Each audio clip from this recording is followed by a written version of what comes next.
Szevasztok! Úton Baja felé, és helyzetjelentés. A napom elég rohanósra sikeredett, de hát sajnos így alakult.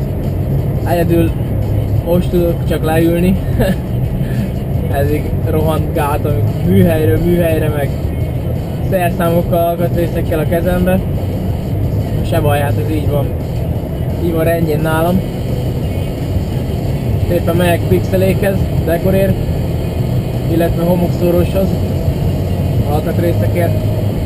Aztán go át Bonyhádra, egy kis szinterezés, illetve csavarbolt, nem egy utolsó szempont.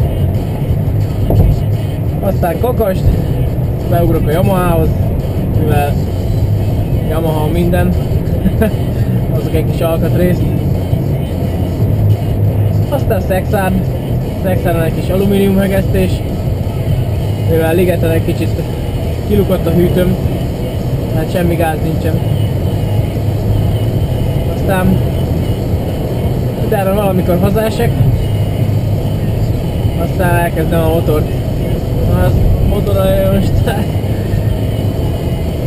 tegnap elkezdtem, nagyjából már összeraktam a blokkot, tehát nyilvánvalóan mindig egy apró alkatrész hiányzik, ami természetesen, ha éjszaka csinálom, azért nincsen, ha pedig hétvégén, akkor azért nincsen. És most éjszaka csináltam, és hála Istennek csak egy pár órát kellett várni az alkatrészért. Már kezemben van az alkatrész, úgyhogy már tudom majd folytatni, ahogy hazaértem. Mindenképpen, ahogy engem lehet ismerni, mai napon gurulni fog az a motor. Feltéve hatolom. Nem, tényleg járni fog a motor.